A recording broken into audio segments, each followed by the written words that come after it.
महाराज की जय हो, मैया पार्वती की जय। देखिए हाँ, साहब भैया 3 सूत्र दिए इतना अच्छा, और महादेव हमें इतना अच्छा शरीर दिए हैं, लेकिन हमको क्या करना है? देखिए कैसे गुरु बहना कह रही है।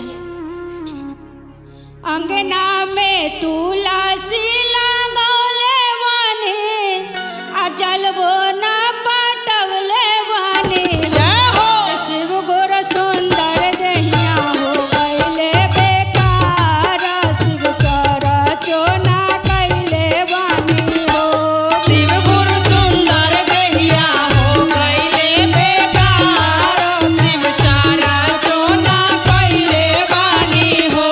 शिव गुरु सुंदर दहिया हो गईले बेकार, शिव चारा चोना कैले बानी हो।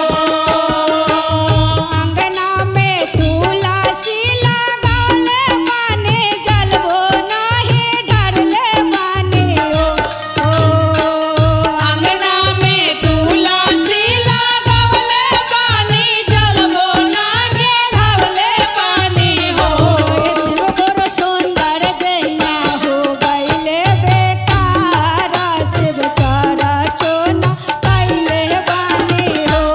शिव गुरु सुंदर दहिया हो गईले बेकार, शिव चारा चोना कैले बानी हो। जय हो।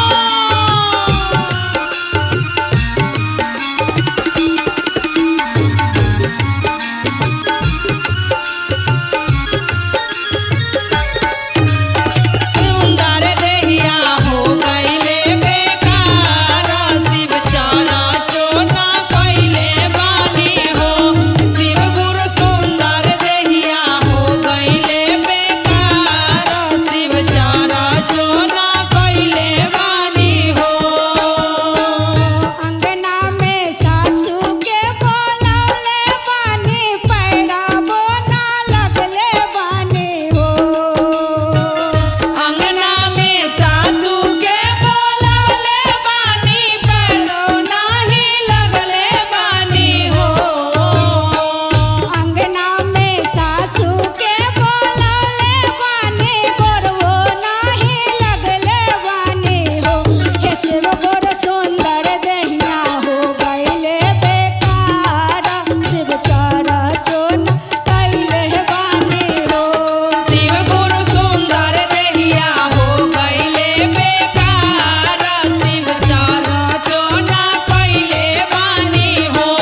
शिव गुरु सुंदर दहिया हो गईले बेकार, शिव चारा चोना कैले बानी हो। जय हो। आई बहना झूम के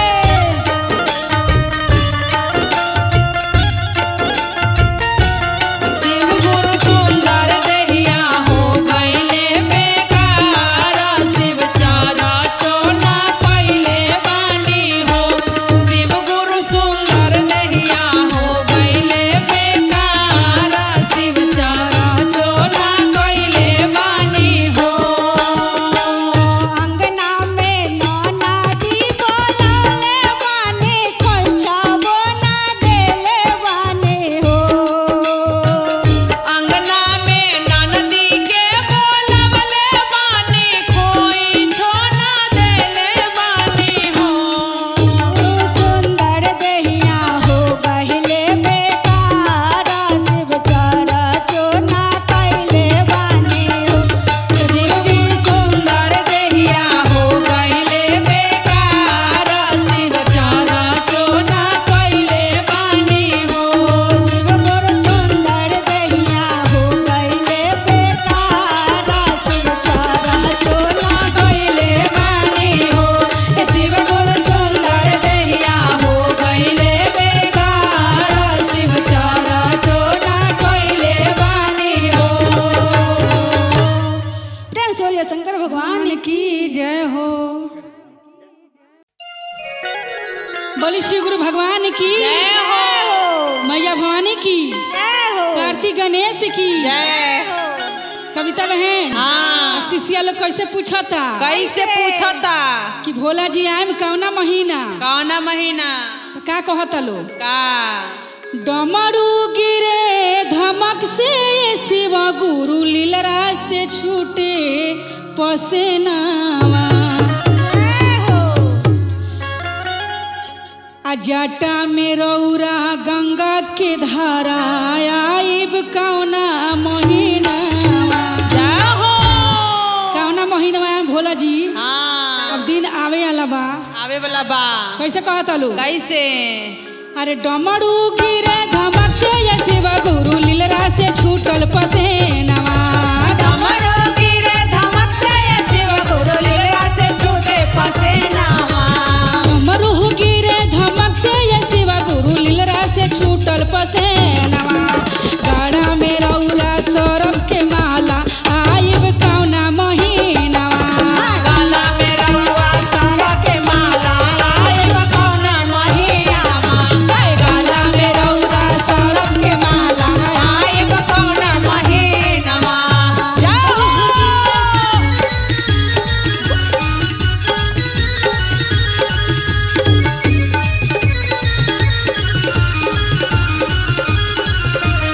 गाला में रउआ नागा के माला आइब कौना महीनावा गाला में रउआ सारा के माला आइब कौना महीनावा कैसे का जेठो न आइब बैसाखो न आइब आइब सावन महीनावा जेठ न आइब बैसाख न आइब आइब सावन महीनावा जेठो न आइब बैसाखो न आइब आइब सावन महीनावा ए भंगिया बेल पत्तर पर धूम मचाए पूरा एक महीनावा भैया का धुआ पर धुआ मचाइब रहब एक महीनावा भैया का धुआ पर धुआ मचाइब रहब एक महीनावा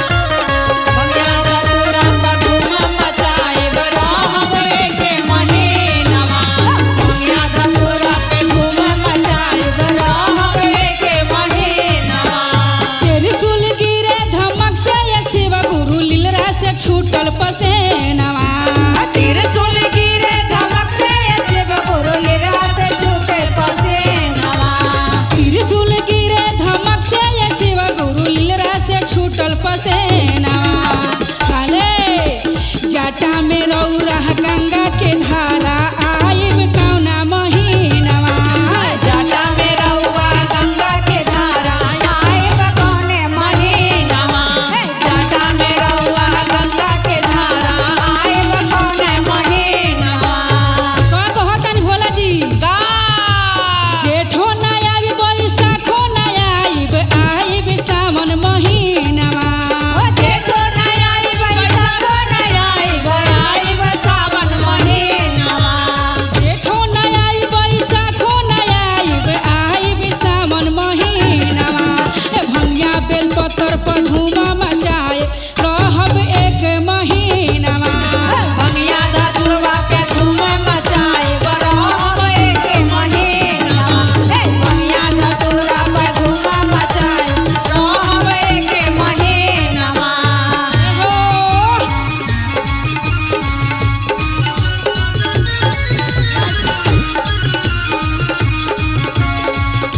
धूम मचाइब रहब एक महीनावा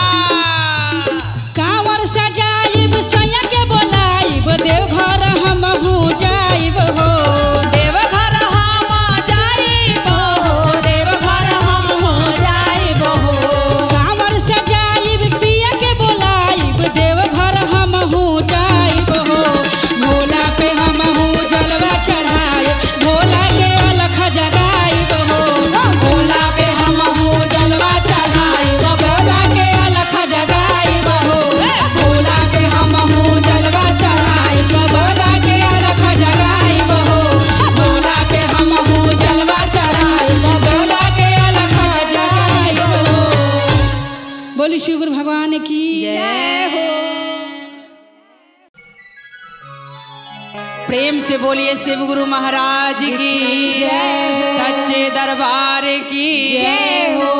आइए बहना, हाँ बहना, बहुत सुंदर शिव गुरु का दरबार लगा है हमारे आज बिहारी बोर्ड में, जय हो। हमारे मिश्रा जी के भैया के घर पे।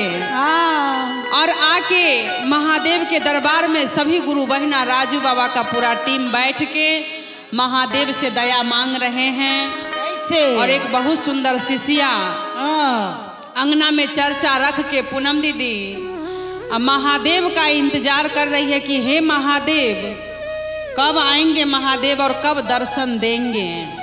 आइए कैसे कहना है, कैसे बहना।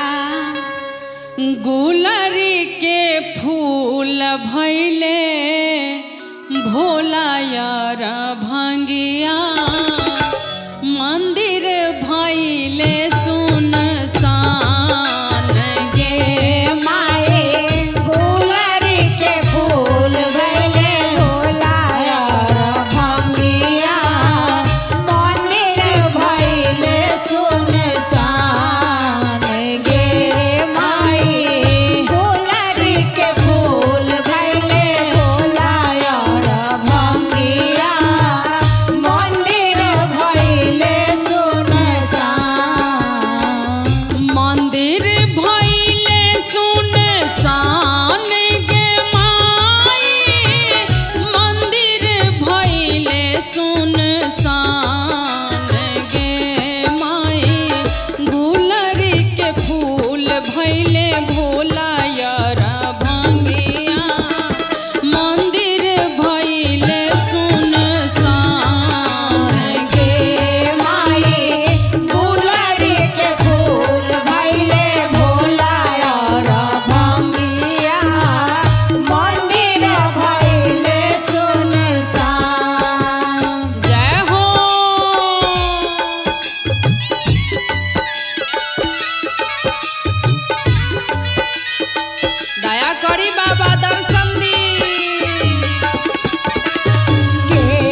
सच्चे दरबार की जय हो। बोली श्री गुरु महाराज की जय हो। मैया भवानी की जय। शिष्या बहना लोग, हाँ बहना, कविता दीदी, पूनम दीदी, हाँ सुमन दीदी, हाँ सुरभि जी, हाँ हमेशा तो तू काम में लागो रहेलू, हाँ तो पूजा पाठ कब करेलू? हाँ महादेव के नाम दिन भर 24 घंटा में एक बार तो लेबू। जिंदगी भर तक कामे काम बा, काम बा। जिंदगी में कबो आराम नहीं खे, नहीं खे, लेकिन संगे संगे 10 मिनट 20 मिनट खातिर एक क्षण भजन करला महादेव। जय हो जय हो। कैसे कहा तारी बहिना? कैसे हो? अरे आठो पहर करी काम, आए कछन भजन करिला। कैसे कहा तारी बहिना? कैसे हो? जिंदगी में तो कामे ना हो रही। आठो पहर करिहा काम, एक क्षण भजन करिहा। आठो पहर करिहा काम, एक क्षण भजन करिहा। आठो पहर करिहा काम, एक क्षण भजन करिहा। आठो पहर करिहा काम, एक क्षण भजन करिहा। आठो पहर करिहा काम, एक क्षण भजन करिहा। भजन करिहा हो, भजन करिहा। भजन करिहा हो, भजन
बोली श्री गुरु महाराज की जय हो। मैया भवानी की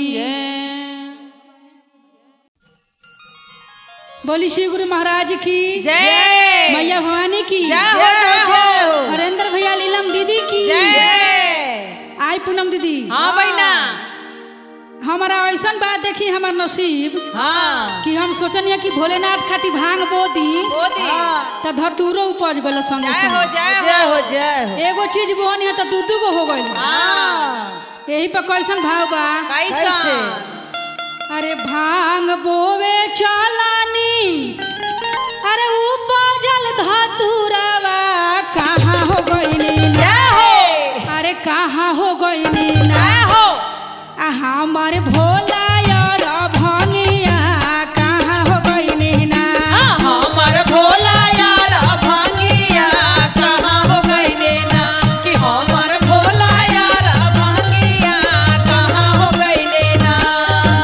भांग बोवे चलानी अरे उपजल धतूरवा कहाँ हो गईनी ना भांग बोवे चलाली हो उपजल धतूरवा कहाँ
की जय हो, मैया भवानी की जय हो। चले के सब हमने चलता देवघर नगरिया। हाँ चलो।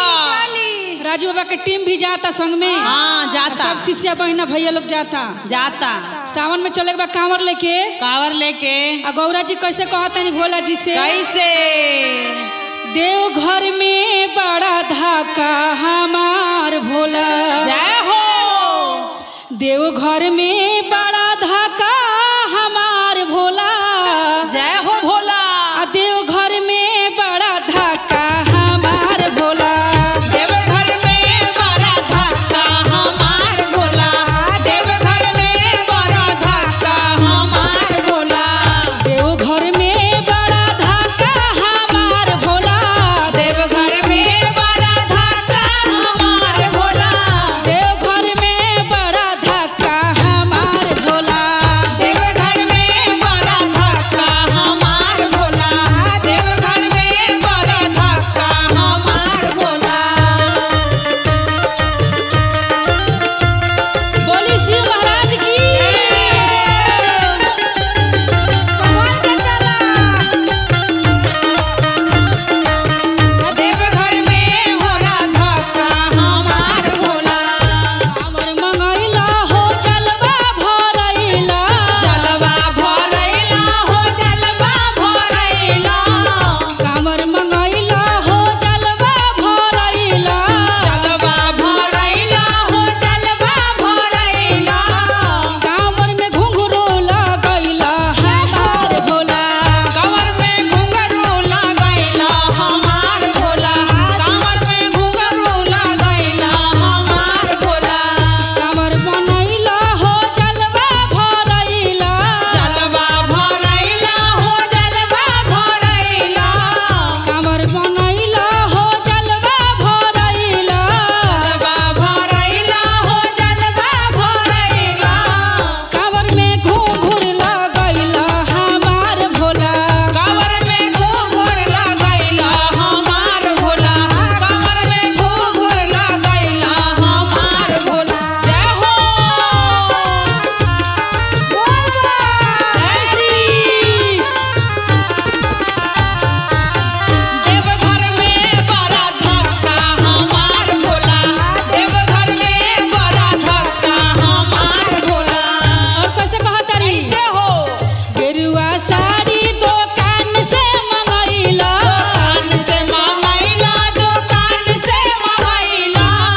गेरुआ साड़ी दुकान से मंगैला। दुकान से मंगैला। दुकान से मंगैला।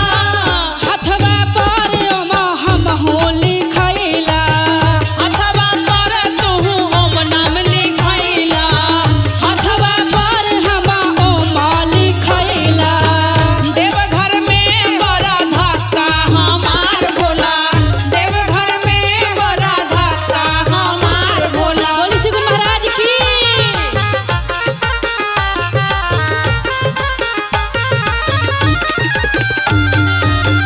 देवघर में बड़ा धाका हमार भोला। देवघर में बड़ा धाका हमार भोला। सुइया पहाड़वा पर जल लेके गइला। जाल लेके गइला हो जाल लेके गइला। सुइया पहाड़वा पर जल लेके गइला। जाल लेके गइला हो जाल लेके गइला। भोला जी पर जलवा चढ़ैबा हमार पिया। भोला पे जलवा चढ़ैबो हमार पिया। भोला पे जलवा चढ़ैबो हमार पिया। भोला पे जलवा चढ़ैबा हमार पिया। भोला पे जलवा चढ़ैबो हमार पिया। भोला पे जलवा चढ़ैबो हमार पिया। भोला पे जलवा चढ़ैबो हमार पिया। बोली शिव गुरु महाराज की। जय मैया भवानी की। बोल बम। बोली शिव गुरु महाराज की। जय हो। मैया भवानी की। जय हो। कविता बहन। हाँ हो बहिना। पार्वती जी हाँ परेशान हो गल बनी भांग पीसला के मारे। बताव।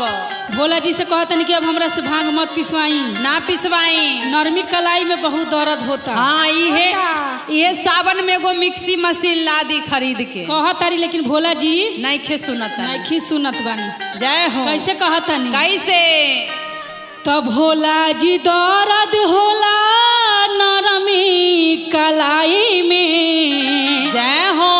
भंगिया के पिसाई में ना। क्या बात है। भोला जी मानत नहीं की बात। हाँ। गौरा जी बार बार मनावत नहीं। मान जाए। यही सावन में एगो मिक्सी मशीन लिया दी। जय हो जय हो। कैसे कहतनी? कैसे? तो भोला जी दर्द होला नरमी कलाई में,